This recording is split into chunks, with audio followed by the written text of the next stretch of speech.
नमस्कार, आदाब, स्वागत है आपका राइट टू स्पीक पॉडकास्ट में। मैं हूं आपका होस्ट एंड दोस्त जावेद अर्शी। आप सभी ने बॉलीवुड की सुपरहिट फिल्म सत्या अवश्य देखी होगी। इस फिल्म में एक्टर मनोज वाजपेयी ने एक बहुत ही असरदार किरदार निभाया है, जिस किरदार को हम बीकू मात्रे के नाम से जानते हैं।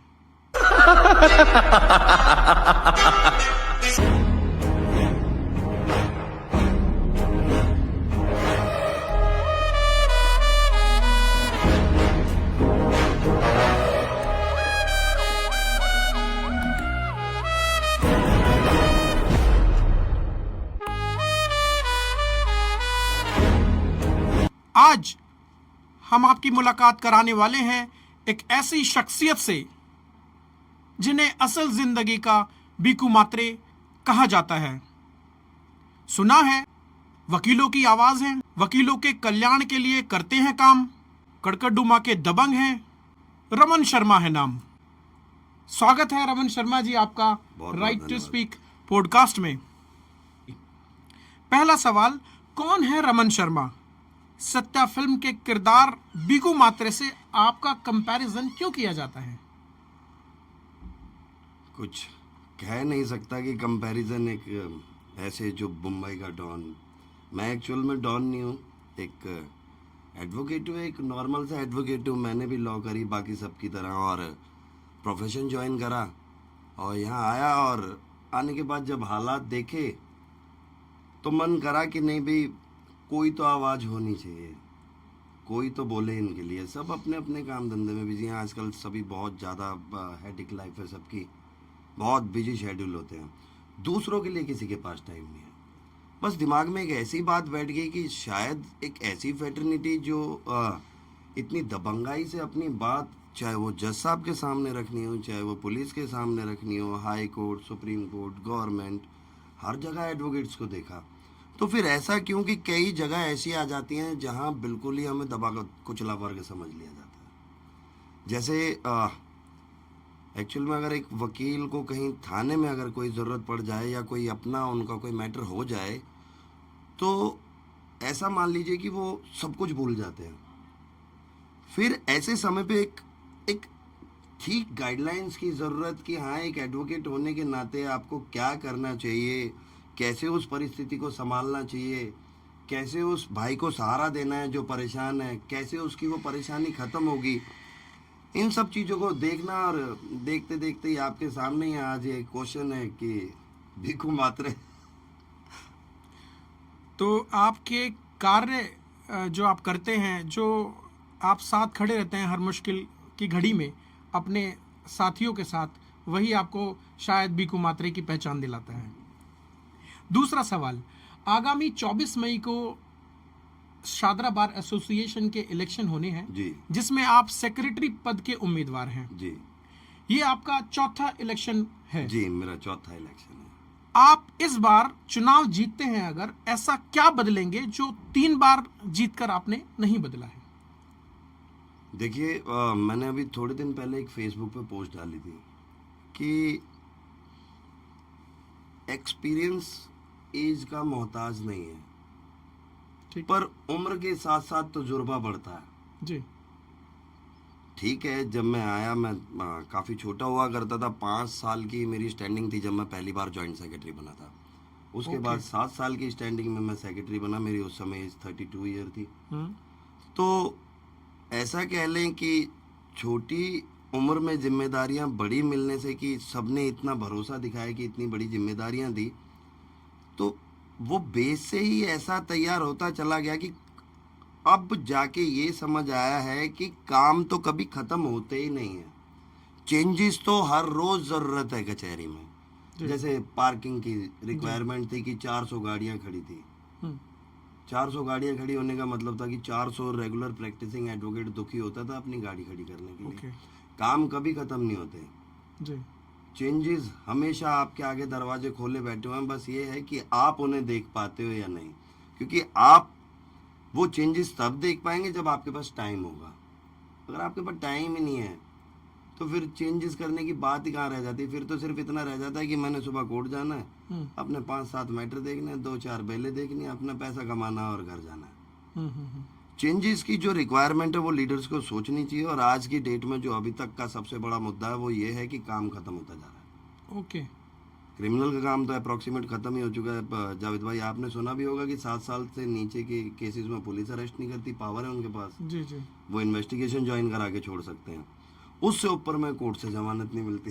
जी जी जी। रह गया ट्रायल, तो ट्रायल को शायद लोग अभी इतनी जो है तवज्जो देते नहीं है कि हाँ ट्रायल भी एक बीच में मैटर करता है क्रिमिनल में। अब क्रिमिनल की जब वकालत खत्म हो चुकी है तो अब ये तो है नहीं कि जमुना पार से दूसरी कोर्टे या गाजियाबाद से उठा के दूसरी कोर्टे लेके आई जाए।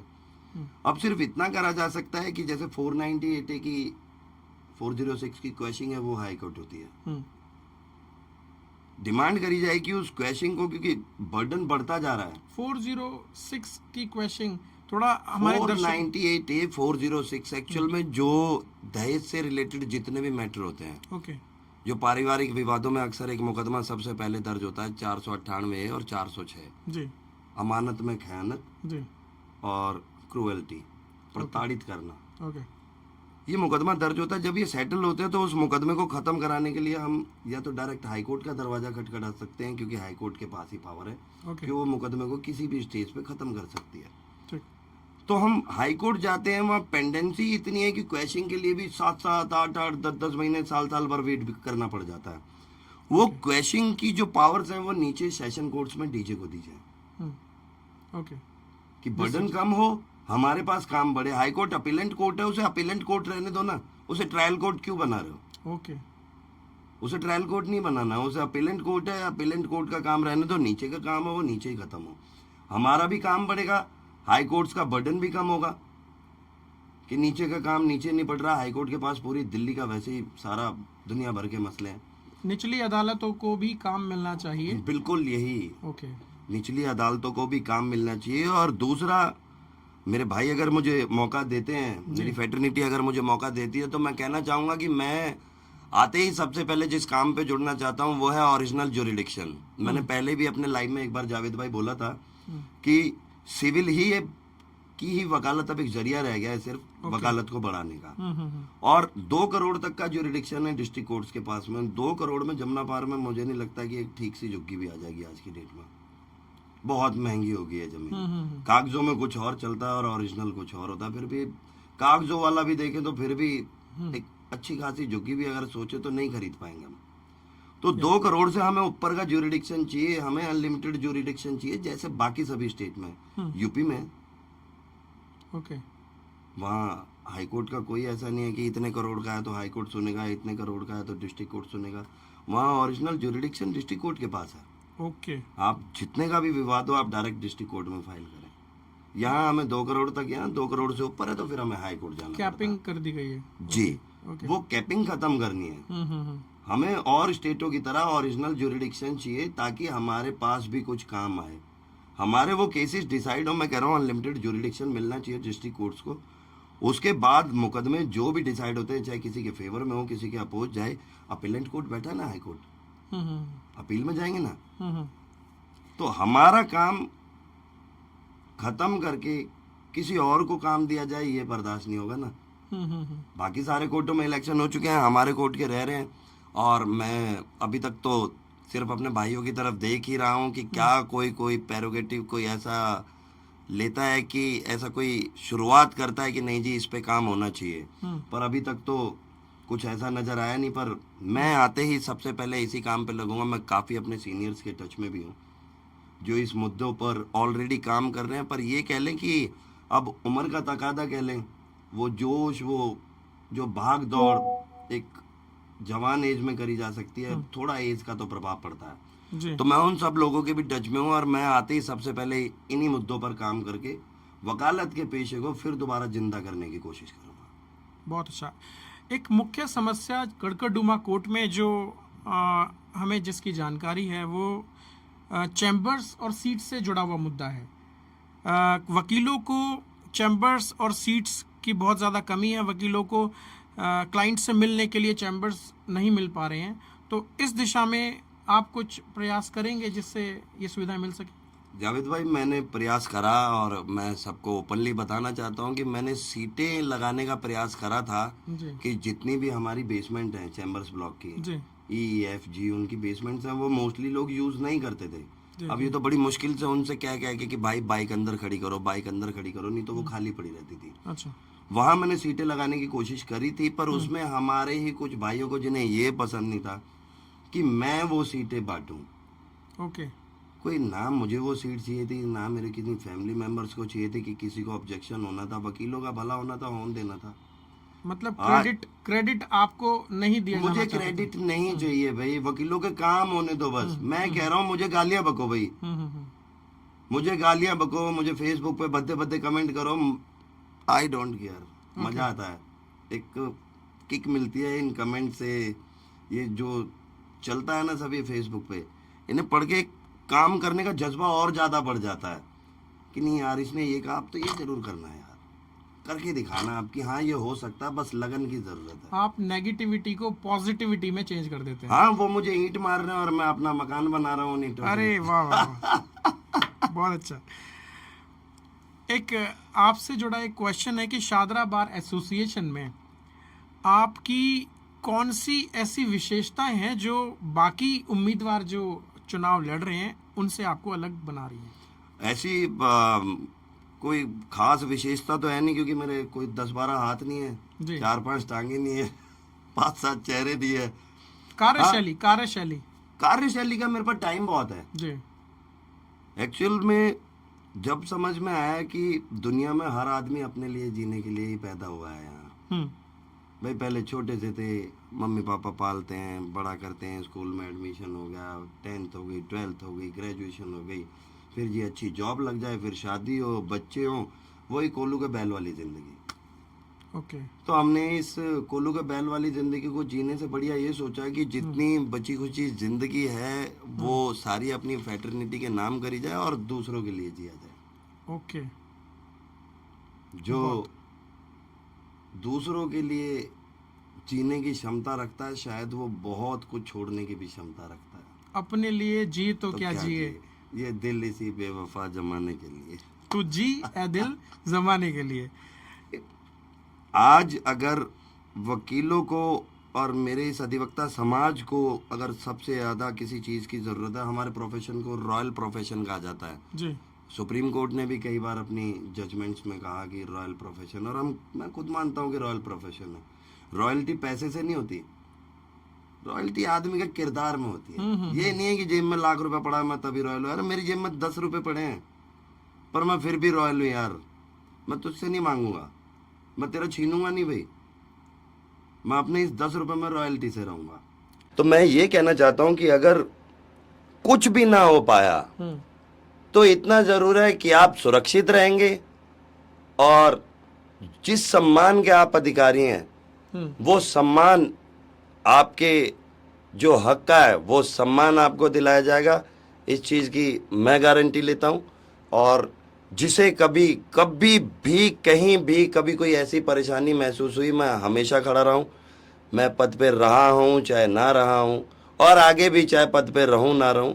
हाँ, सुरक्षा और सम्मान, इसकी मेरी गारंटी है। एक बहुत ही कंट्रोवर्शियल क्वेश्चन मैं आपसे पूछने जा रहा हूँ।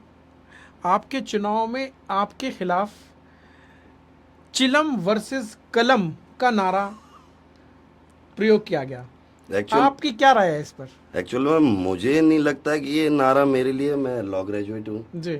मैंने बताया कि मैंने 12th जो है पंडित मदन मोहन मालवीय सर्वोदय बाल विद्यालय द्वितीय पाली गौतमपुरी गली नंबर 7 से जी 12th करी थी मैंने, और ग्रेजुएशन मैंने करी श्यामलाल कॉलेज से, Delhi university. Delhi university regular करी। फर्स्ट लिस्ट में मेरा एडमिशन हुआ था।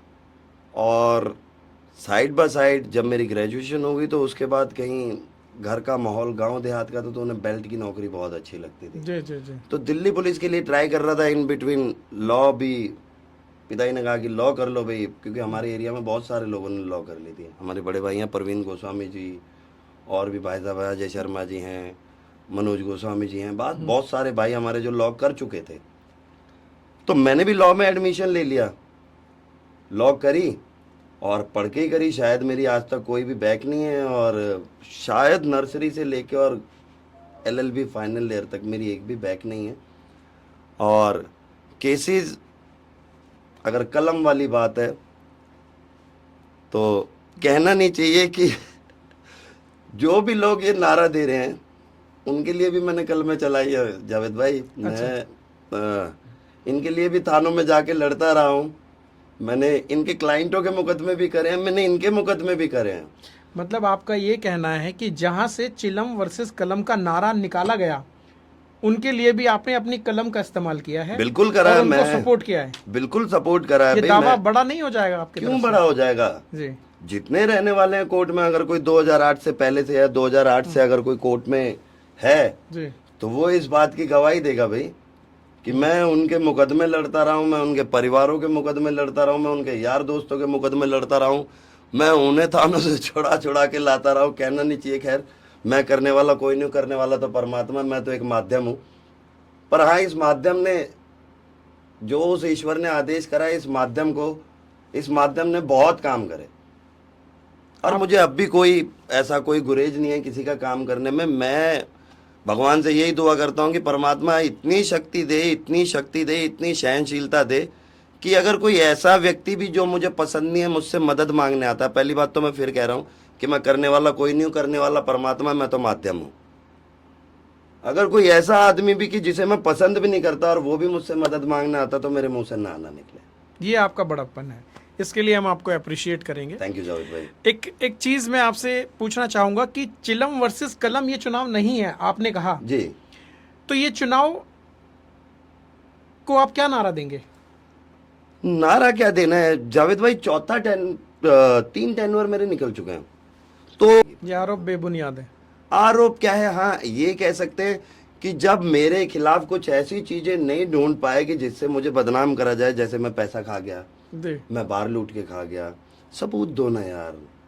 जब कुछ नहीं मिलता तो दामन पे कीचड़ उछालना तो लाजमी है, और इसकी मुझे आदत है। मैं अब इन चीज़ों की परवाह नहीं करता। बहुत छोटी चीज़ें, एक राजनीतिक जीवन जी रहा हूँ मैं इस समय, और बाकी शायद 94-95 जितने भी कैंडिडेट हैं मेरे से अलादा, वो लोग इलेक्शन लड़ रहे हैं और मैं युद्ध लड़ रहा हूँ।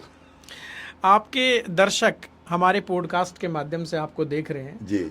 हमारे दर्शक बहुत समझदार हैं और सोच समझकर आने वाली 24 तारीख को अपना निर्णय वो देंगे। जी। एक अहम सवाल जो बहुत ही अहम माना जाएगा आज, क्योंकि 2 बार चुनाव रद्द हो चुके हैं या 3 बार हुए हैं। एक बार चुनाव रद्द हुआ है, हाँ। तारीखें बहुत एक्सटेंड तारीख हुई। कितनी बार चेंज हो गई आप बताएंगे? तारीखें तो मे भी शायद 6-7 बार चेंज हो चुकी है। अच्छा, तो इतनी बार चुनाव रद्द होने के क्या कारण रहे आपके? मैं फिर कहा जावेद भाई, चुनाव रद्द एक बार हुआ है, अभी जब लास्ट टाइम हुआ है रद्द तब हुआ है। उससे पहले सिर्फ तारीखें बदलती रहती थी कि इस तारीख को है, फिर तारीख आगे एक्सटेंड हो जाती थी, फिर आगे एक्सटेंड हो जाती थी, पोस्टपोन्ड हो जाता था। रद्द इस बार हुआ। जो पिछला जो हमारा चुनाव हुआ वो रद्द हुआ। वो रद्द इस वजह से हुआ कि शायद कुछ ऐसे नेता हमारे बीच में आ गए हैं जिन्हें हमारे अधिवक्ता समाज पे, हमारे अधिवक्ता भाइयों पे भरोसा नहीं है। वो भरोसा खो चुके हैं अपना। अगर उन पे भरोसा नहीं है तो फिर इलेक्शन लड़ने की जरूरत क्या थी? 30 लाख रुपए से ऊपर का नुकसान हुआ है जावेद भाई जी। और वो बार के मेंबरों के वेलफेयर का पैसा था, ना कि किसी के इलेक्शन की खुजली शांत करने के लिए। अच्छा। कायदे से तो जिसकी वजह से नुकसान हुआ था, 94 कैंडिडेट्स को एक आवाज में बोलना चाहिए था कि हम उसके लिए पे क्यों करें। एक आदमी की वजह से इलेक्शन कैंसिल हुआ। मैंने वीडियो डाली, मैंने फोटोग्राफ डाले। लोग हेयर से पे बात करते हैं, मैं डायरेक्ट एविडेंस पे बात करता हूँ। मैं वकील हूँ, कलम का प्रयोग अच्छी तरीके से करना जानता हूँ। माइंड में एक एक सेक्शन, एक एक चीज, हमारे में एविडेंस एक्ट में एक हेयर से एविडेंस होता है कि मैंने आपको बताया, आपने अगले के कान में फूंक मार दी जी। तो ये होते हैं गॉसिप। एक चीज होती है कि मैं कह रहा हूँ कि जावेद भाई आपने ये काम करा है, आप कहो नहीं रमन भाई मैंने ये काम नहीं करा, और मैं कहूँ जावेद भाई ये रही वीडियो, और मैं वीडियो आपको शो करूं और उस वीडियो में आप फुल्ली करप्ट, एक एक आदमी शक्ल पहचानता है जो मैंने वीडियो डाली हैं। जी। फेसबुक पे, पर डर के मारे। हम्म। कचहरी का माहौल, आप चिलम वर्सेस कलम का कह रहे हैं, कचहरी का माहौल इस समय है गणतंत्र वर्सेस जनतंत्र। ये नारा आपने दिया। ये नारा हाँ। कायदे से एक एक मेंबर का ये नारा है। कोर्ट के अंदर एक इलेक्शन का कैंसिल हो जाना, धोबी, मोची, टेलर, कंडक्टर इलाके के वो लोग वोट डाल जाते हैं, ओरिजिनल वोटर बाहर खड़ा खड़ा चिल्लाता रह जाता है, वीडियो लीक होती हैं, दुनिया भर का सब कुछ होता है, पर बोलने के लिए किसी के पास मादा नहीं है, क्योंकि जो बोलेगा वो टारगेट पे होगा। जैसे चिलम वर्सेस कलम, अब कुछ नहीं मिल रहा तो कुछ तो लाएंगे। जी। शुक्र ये है इन्होंने मेरे अंडरवियर का कलर नहीं बताया कि इस कलर का अंडरवियर है और इस कलर की इनकी बनियान है। बात करनी है मुद्दों पे करो, काम पे करो, कि क्या काम करोगे, क्या काम करा है। पीटने के अलावा वकीलों को कोई और काम, कोई एक अपनी ऐसी कोई उपलब्धि तो बताओ। चैम्बरों से नहीं निकलते हैं नेताजी, और नेता बनना है। राजा हो तो राजा के तरीके से रहो, नेता हो तो नेता के तरीके से रहो। नेता वो होता है जो जनमानस के बीच में रहता है। मैंने कोनियों पे और घुटनों पे रगड़ रगड़ के इसी कचहरी में चलना सिखाया जावेद भाई। मैं एक एक मेंबर को और इस कड़कड़डुमा कोर्ट की कचहरी की एक एक ईंट, एक एक तिनके को जानता हूँ। मैंने समय दिया है, क्योंकि मेरे पास जो एक्चुअल में हर एक समझदार आदमी, हर एक पढ़ा लिखा आदमी, हर एक ज्ञानी आदमी जो कहता है कि समय बहुत कीमती है, तो मेरे पास देखो पैसा देला तो है नहीं कि मैं शराबें पिलाऊं, मैं पार्टियां करूं, या मैं कहीं घुमाने ले जाऊं, मैं मूवियां दिखाऊं। मैं ये काम नहीं कर सकता भाई, मेरे पास इतना पैसा नहीं है। मैं सेवा कर सकता हूं। मैं हनुमान जी को मानता हूं, मैंने शुरू से उन्हीं का सोचा, उन्हीं का देखा। अब मेरे दिमाग में एक ऐसी एक तस्वीर बनी हुई है कि सेवा भाव। जी। मैंने सेवा को भगवत मान के, इन अपने अधिवक्ता भाइयों की सेवा को भगवत मान के लगा हुआ, मैं भी शायद ईश्वर तक पहुंच ही जाऊं। शायद परमात्मा मुझे अपने पास ही रख ले और दोबारा यहाँ इस दुनिया में ना भेजे कि एक छोटी छोटी पोस्टों के लिए आपसदारी खराब करके किसी के ऊपर कीचड़ उछालना। जी। कहने के लिए आप लोग धन्ना सेठ हो, कहने के लिए आप लोग वकीलों के वेलफेयर के लिए आते हो, कहने के लिए आप उनका काम करने के लिए आते हो, पर नहीं, अपना काम, अपना वेलफेयर, अपनों का वेलफेयर और अपने द्वारा वेलफेयर, ये करते हैं नेता। अगर असल नेता हो, छोड़ दो वकालत यार। जी। अगर इतनी वकालत होगी, मैं कह रहा हूँ मेरे पास 10 मुकदमे लगे हुए हैं, मैं किसे टाइम दे पाऊंगा जावेद भाई। मैं काम देखूं, मैं पैसा देखूं, या मैं वकील साहब देखूं, बन तो गया ही अब 50-60 लाख रुपए खर्च भी करें जी। तो फिर क्यों पूछेंगे नेताजी किसी को? खरीदी है भाई उन्होंने सीट, कौन है आप पूछने वाले? अभी बहुत हिसाब मांगा गया जावेद भाई। मैं माफी चाहता हूँ, एक बात कहना चाहता हूँ कि जैसे अभी बहुत फेसबुक पे सब जगह बहुत हिसाब मांगा गया। मैं एक आप लोगों को एक रिक्वेस्ट करना चाहता हूँ कि इतना ज़मीर जागृत होना चाहिए, इतनी बुद्धि जागृत होनी चाहिए कि जो भी लोग ये सोचते हैं कि वो हमें शराब, दारू, मुर्गा, गिफ्ट, इन सब चीज़ों से खरीद लेंगे, हमारी सोच खरीद लेंगे, हमारी आज़ादी खरीद लेंगे, हमारा काम खरीद लेंगे, गलत फहमी आप लोगों की निकाल दीजिएगा दिल से। ये कोई इंडस्ट्रियल एरिया नहीं है कि आपने यहाँ 50 गज के प्लॉट के लिए इन्वेस्टमेंट करी है कि मैंने 50 लाख रुपया लगा दिया। 50 लाख रुपया लगा के कमाएंगे कहाँ से? या तो आप बाहर का फंड खाएंगे, या फिर आप सेटिंग में लगेंगे कि जज साहब से सेटिंग हो जाए, पुलिस से सेटिंग हो जाए, फाइलें बढ़ जाए, पैसा कमाए, अपना जो लगा है वो तो निकालना ही है, फिर उससे ऊपर कितना निकाल सकते हैं। तो ये कोई इन्वेस्टमेंट की चीज़ नहीं है। जो राजनीति को एक व्यापार बना दिया गया है, राजनीति व्यापार नहीं है। राजनीति त्याग, समर्पण और एक तपस्या है जो हर एक के बस की नहीं है। आपका वोटर, कड़कड़डुमा का जो वोटर है, सभी पढ़े लिखे वकील हैं। वो भली भांति जानते हैं, अच्छे से जानते हैं कि हमें किसको वोट करना है। जी, सभी वोट की मांग करते हैं, सभी उम्मीदवार चुनाव में इक्वली पार्टिसिपेट करते हैं, लेकिन 24 तारीख को आने वाले चुनाव में वोट बहुत सोच समझ के वोटर देने वाला है। अभी नए वकील जो हमारे कड़कड़डुमा कोर्ट में आते हैं और जो आपके वोटर्स हैं, सबसे पहले मैं कहूँगा कि आपके वोटर्स जो हैं उनसे आप क्या अपील करना चाहेंगे 2-3 लाइंस में कि आपको वोट वो इसलिए दें? आपका भविष्य आप सबके अपने हाथों में। एक वोट देने के बाद में 2 साल तरसना पड़ता है। देखिए, उसे चुनिएगा। परिवर्तन प्रकृति का नियम है और परिवर्तन होना लाजमी भी। आज नहीं कल, कल नहीं परसों, परिवर्तन होना है। जो मानेगा तब भी होना है, कोई नहीं मानेगा तब भी होना है जावेद जी भाई। जी परिवर्तन तो होना है। मैं रहूं ना रहूं, पर आप लोग, रिक्वेस्ट है कि अपने लिए अपनी सोच रखने वाले और आपको अपना मानने वाले, जो आपके दर्द को, आपकी तकलीफ को, आपकी पीड़ा को अपना समझे और अपना समझ के उस पे काम करे। हमेशा ऐसे ही आदमी को अपने लिए चुन के लाइएगा, क्योंकि जो आदमी आपकी पीड़ा नहीं समझ सकता, जो आपके बीच में से नहीं है, जिसने कभी वो चीज़ें झेली नहीं, वो बर्दाश्त नहीं करी, मुंह में चांदी का चम्मच लेके पैदा हुए, उन्होंने बाहर निकल के कभी देखा नहीं कि जब ठोकर लगती है तो कोई सहारा देने वाला नहीं होता। जी तो अपने लिए ही सोचिएगा, क्योंकि हर एक आदमी अपने लिए सोचता है।